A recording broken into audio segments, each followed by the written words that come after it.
In Day 4 of the Trendmasters Godzilla Battle Packs, we have Godzilla vs. Rodan. Now, one thing I can say is, I'm somehow missing the card for Rodan, as well as the mini play set Godzilla vs. Rodan to feature in this video.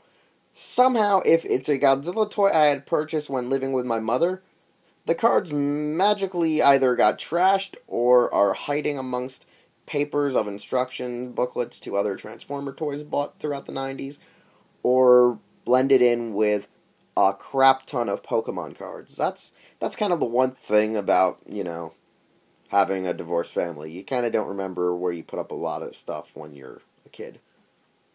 But anyways, the Godzilla, same as always. I had like 7 of these because of like all the figure sets I got.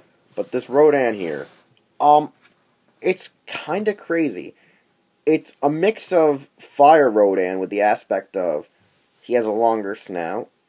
It's a mix of the old Showa era Rodan because of how the actual color variations somewhat is featured on. As well as, well, it has the spikes on the chest. Now, the one thing I gotta say no one expected it to be based on is it's Hannah-Barbera's Sky Dragon Rodan. Yeah, Hannah-Barbera's Sky Dragon. They based it on that, which is weird. That was the one thing that Trendmasters is crazily known for, is they would take a kaiju that maybe wasn't as prominently featured in the Heisei era and really mutate it. They would malform it, change it, and Rodan isn't the only one. Angulus went through the same thing, Baragon, Megalon, Gigan. They all went through some metamorphosis into their vinyl form and their actual deluxe figures. Now, the best part about this is the wings were somewhat flexible, but over time they've cracked and torn, as you can see. And it's overall a nice, appealing figure. It's always been one of my favorites, and I think it was one of my firsts. I believe Mechagodzilla and Rodan were 2 of my first sets as a kid growing up, and I've always liked it. Rodan purchased by my mother or my great aunt and uncle, and Mechagodzilla, like I said, by my dad. So, I always like having these. These are some of my favorite toys growing up, and I'm glad that I still have them in good, well shape.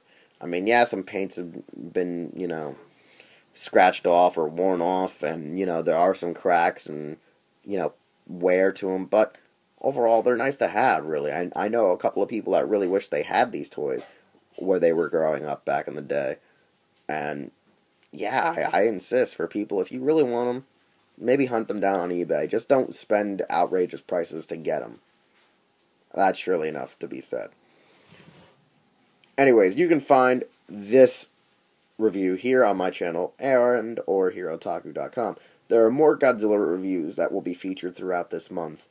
And, well, to be updated, you can always follow me on Twitter or check out Instagram, because a lot of sneak peeks may be hinted at on there.